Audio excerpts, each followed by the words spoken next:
Self-service plots are now available at Baki. Welcome to Baki, Taft City's fourth residential estate. Yes, service plots available at Baki with 3 years interest-free payment plan with a minimum deposit of only $94,000, and it will come with fence plot, water reticulation, electricity, solar street lights, and bituminized internal roads. Are you ready to build your dream home for yourself? Call us now.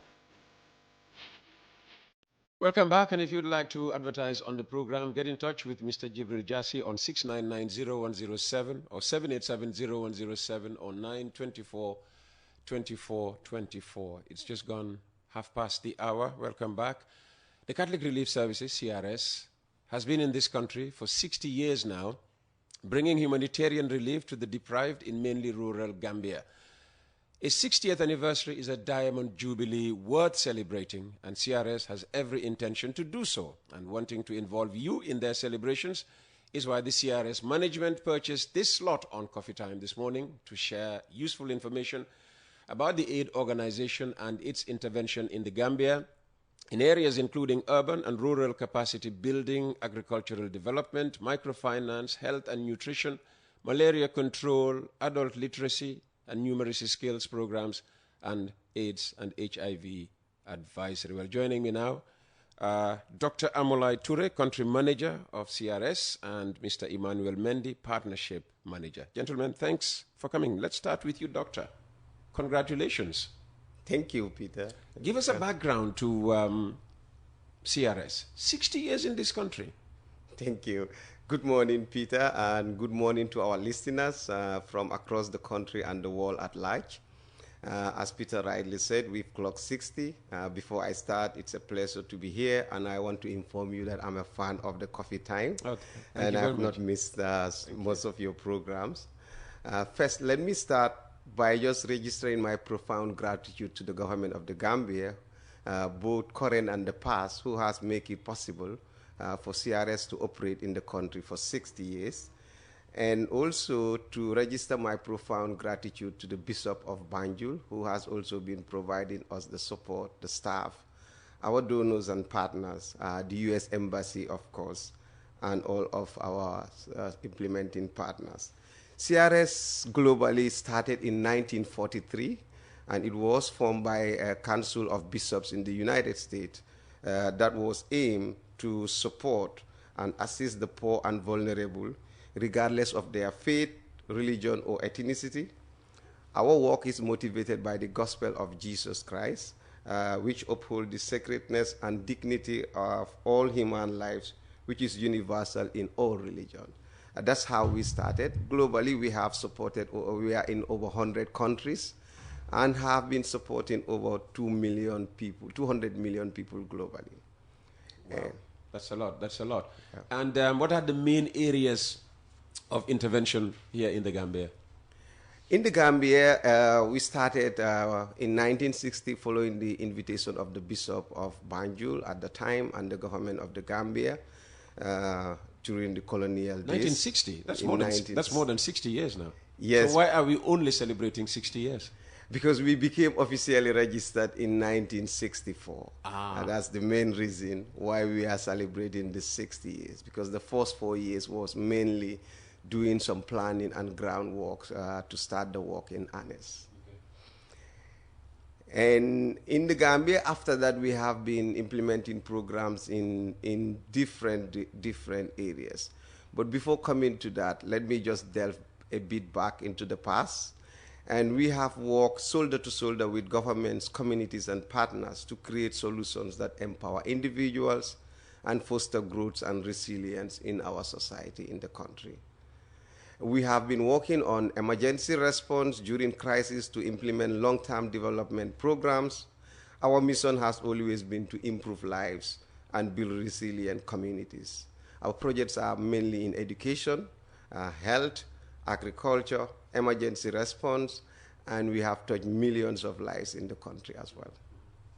But for those of you watching this recording and wondering whether I will ever involve Emmanuel, he's coming. I just want to finish with Dr. Ture, at least for this segment of the conversation. Can you share some success stories with our listeners and viewers? Indeed. Thank you, Peter, once again. In terms of the successes, our intervention in malaria, for example, CRS has worked with the Ministry of Health since 2003.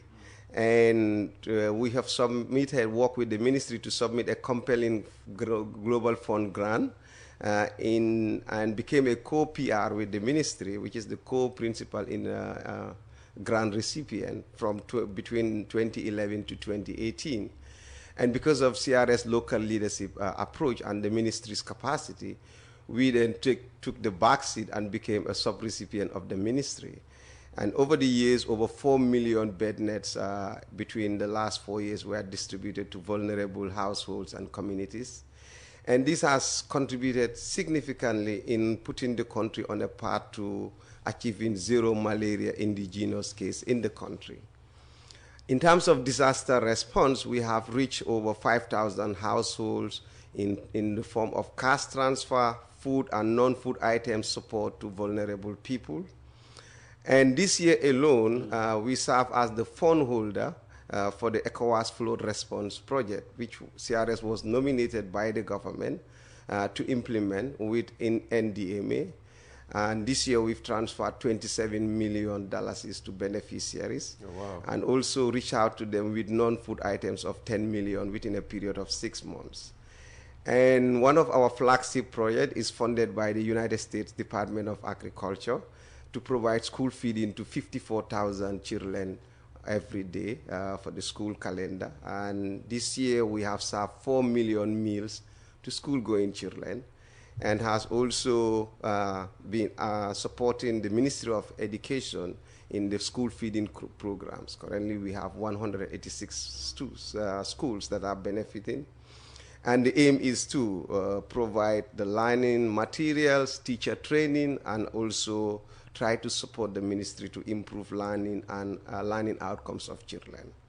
And Peter, this is gratifying that this remarkable work was only possible through the support and partnership with the government, which is CRS' main approach, and its various ministries, especially the Ministry of Health, Agriculture, Ministry of Basic and Secondary Education, and other sister agencies of the government. Yeah, and the fact that they, identified you for this ECOWAS grant, I mean, it's testament to the confidence they have in the CRS, and long may it last.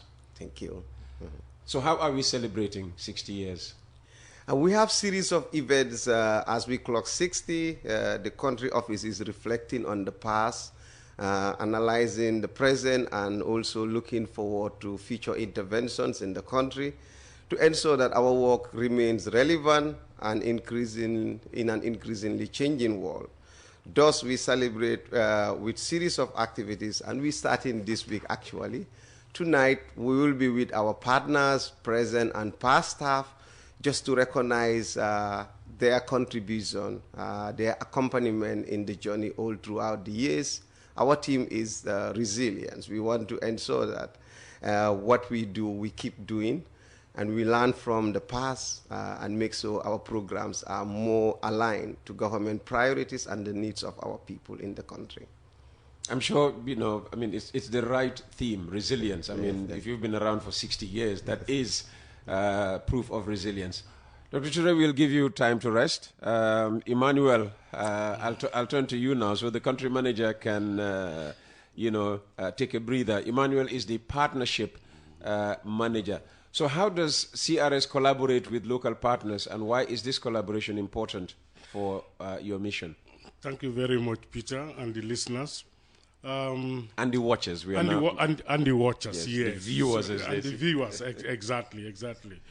Now, how does CRS collaborate with its partners? We work with our partners through signing a memorandum of understanding. And then after signing a memorandum of understanding, which spells out the areas we will collaborate with to implement our projects. And why is it important? It is important that because CRS does not implement projects directly in the communities, we work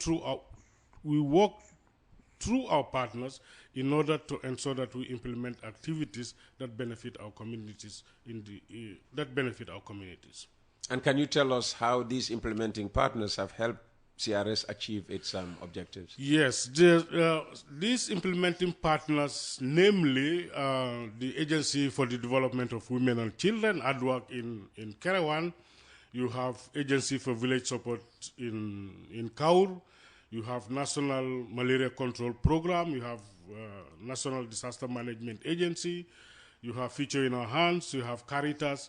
All of them help us to implement programs that really benefit the community, because they are the agencies that work directly with the communities, and they are closer to the communities. They understand the community issues, so they help us in order to address our core program areas in ensuring that we support poverty alleviation programs in the country. So these partners, I mean, what you give them is not directly for them, it's to be passed on to communities. How do you motivate them to keep working with you, so that, you keep achieving your goals year in, year out? Yeah, we motivate them in the areas of providing resources for them to be able to take care of their organizations and also implement activities directly with the communities. I understand there's an award program, for implementing partners. So yes. Today can you talk about that award program? Yes, this evening we have, as part of the 60th celebration, we have the award ceremony. The award ceremony, there are 3 types of awards we are giving today. One of it is Local Leadership Award, which looks at good stewardship of donor resources and being able to implement projects as per the project proposals. We also have a Compliance Award, which looks at how these partners are able to manage these resources efficiently and effectively for the development of our communities. And then we have a 3rd award, which is basically to recognize our partners whom we have worked with before, but not necessarily implementing activities with us currently. Okay. So these are the 3 awards we are giving out this evening. Yeah. Very good. And have you ever had difficulty working with partners? In that maybe what you expected of them and what turned out to be were completely different? Of course, in any relationship there are challenges, Yes. So, but nonetheless, we do try to address some of those challenges collectively. And when they happen, exactly, I was going to say, when they happen, how do you, address those issues? When they happen, we meet as a team and look at the issues surrounding those challenges and try to forge. We try to forge an amicable response, yes, an amicable response to those challenges, yeah, exactly. All right, we're talking to Mr. Emmanuel Mendy, he's partnership manager, and Dr. Amolai Toure, the country manager of CRS. I want to, look ahead to the next 5 years or so, Doctor. But first of all, I mean, like he just said, there's no relationship without problems. I mean, what have been some of the challenges of the past 60 years?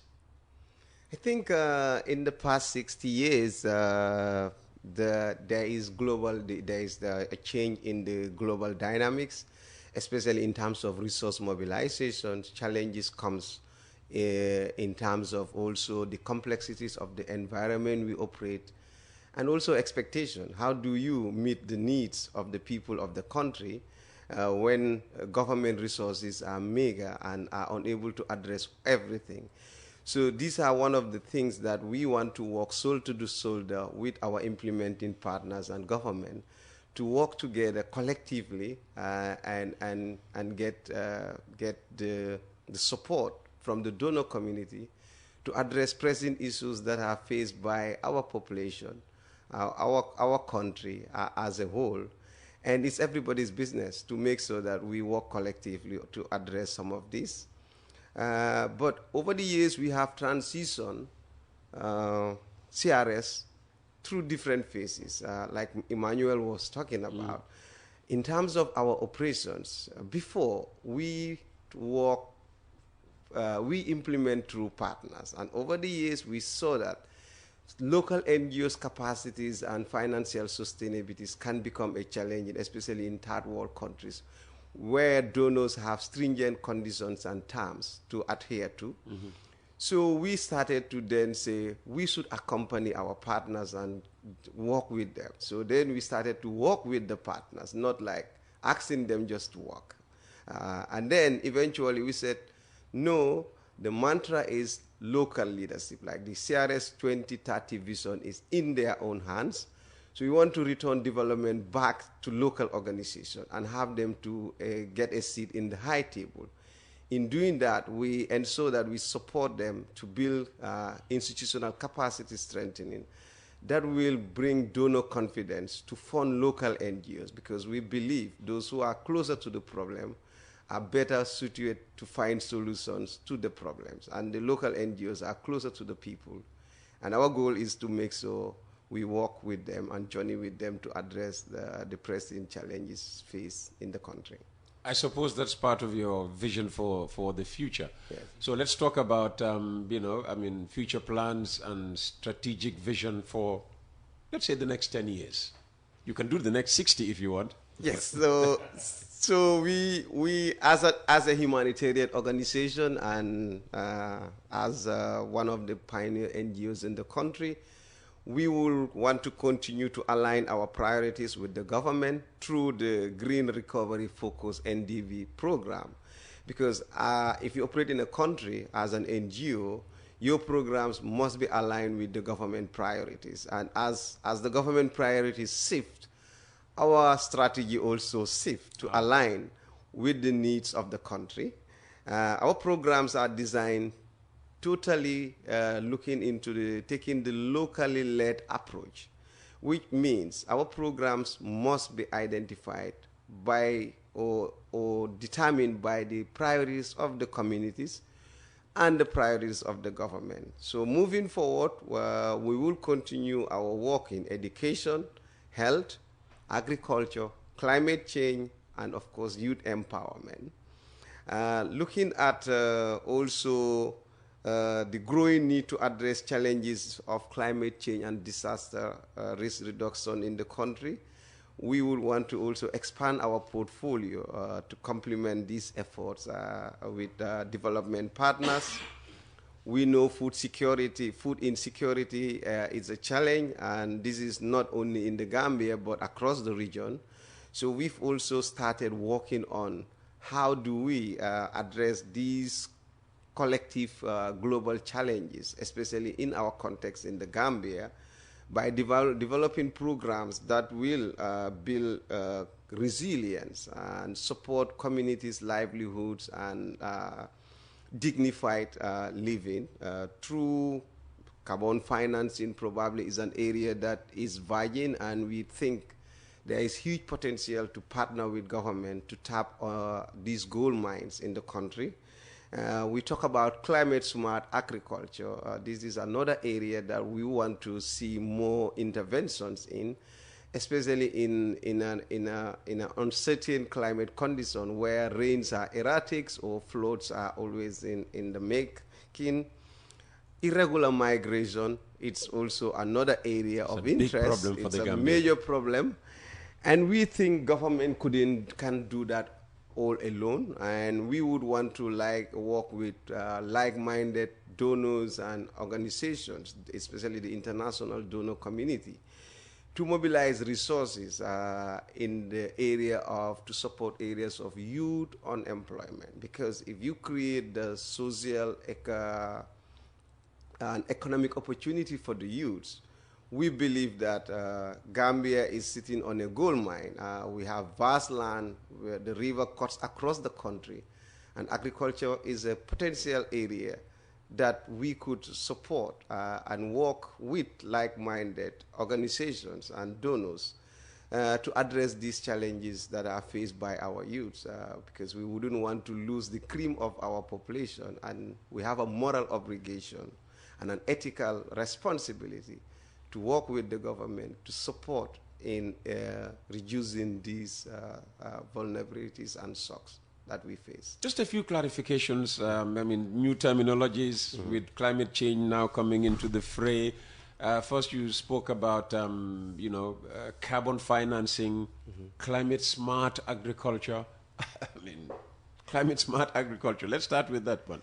So, because we hear the president is about to purchase 180 tractors. Sadly. So emission. Yeah? Yes. So, but yes, I think climate smart agriculture is one of the ways to go, where we know that rainfall patterns are very unpredictable.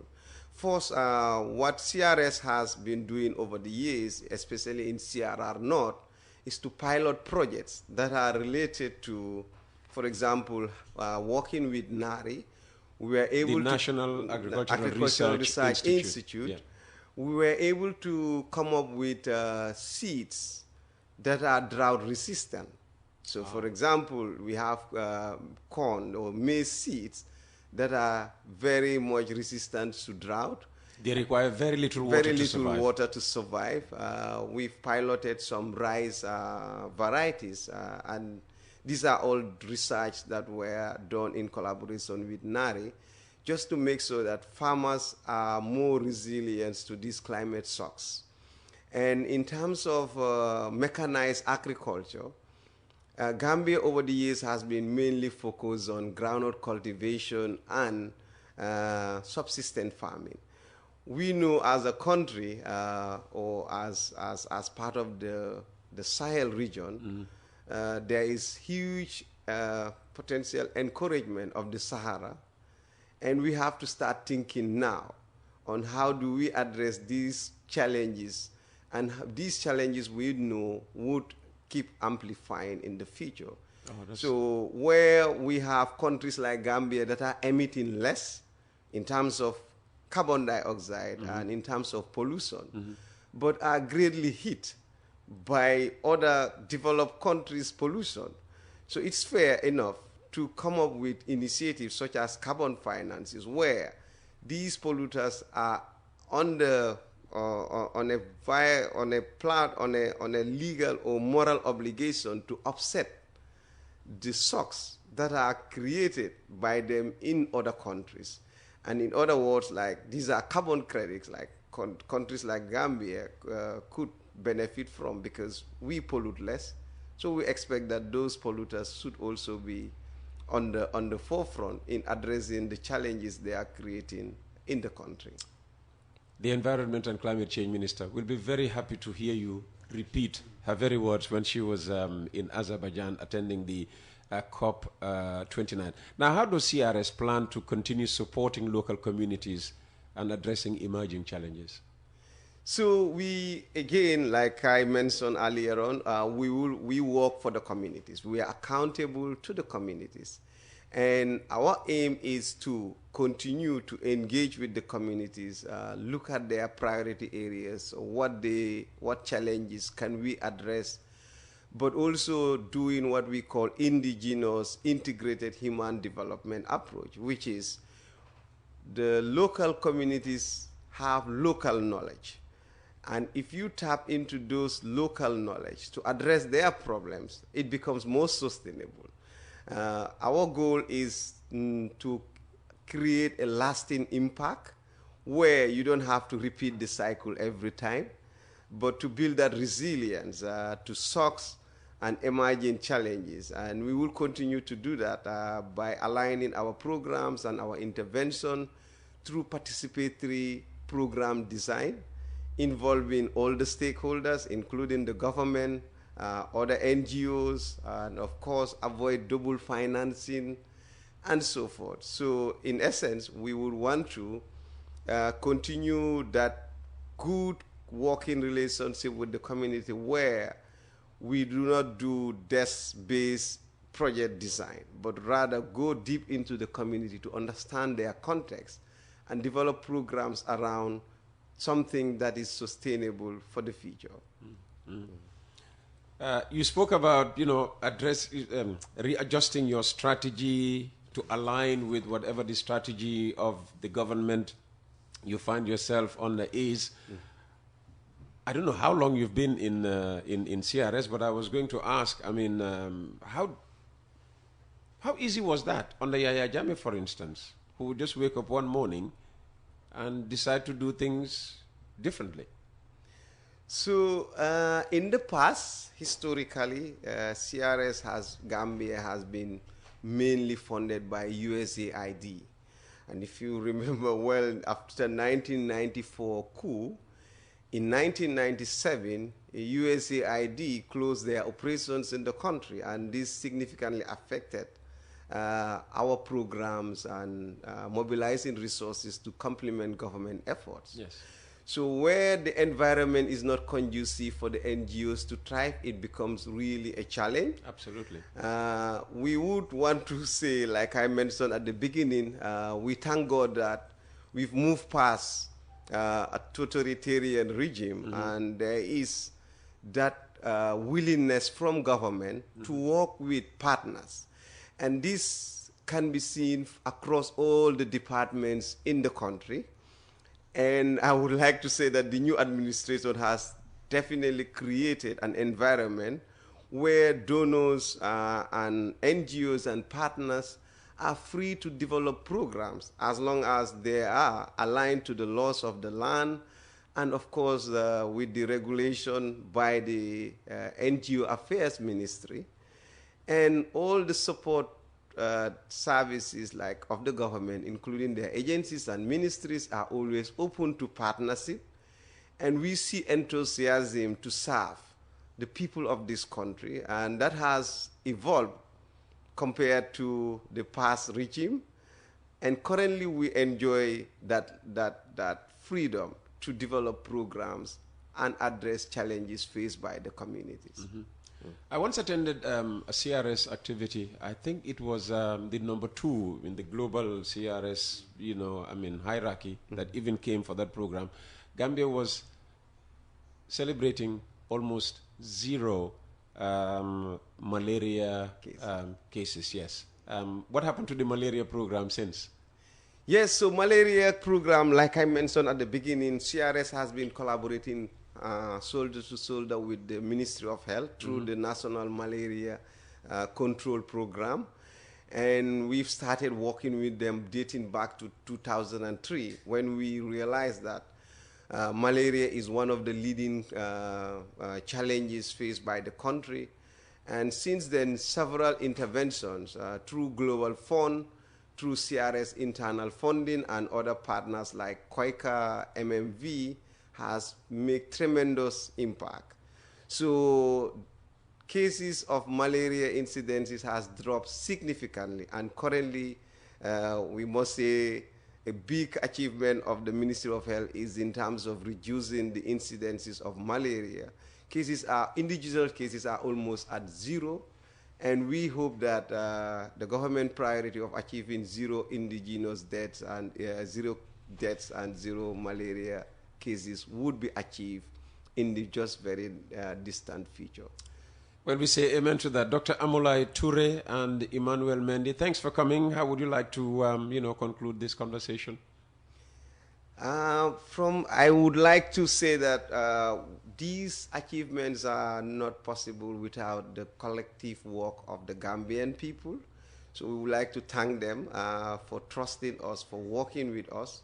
We want to register our gratitude to our staff, both present and past, and of course our regional and headquarter leadership. I forgot to mention that because of CRS vision to expand its programs in the country, we have been separated with Senegal in 2023, and we became an independent country office. Congratulations. So that we can serve the people of the Gambia better. Congratulations. And this is because we have also that good working relationship with the government. So we also want to register our profound gratitude to the government And of course, the Bishop of Banjul has been supportive of our interventions and also every citizens of this country. So I thank every listener and everyone for being with us today. Dr. Amulai Ture, Country Manager, thank you very much. Emmanuel Mendy, Partnership Manager. Yes.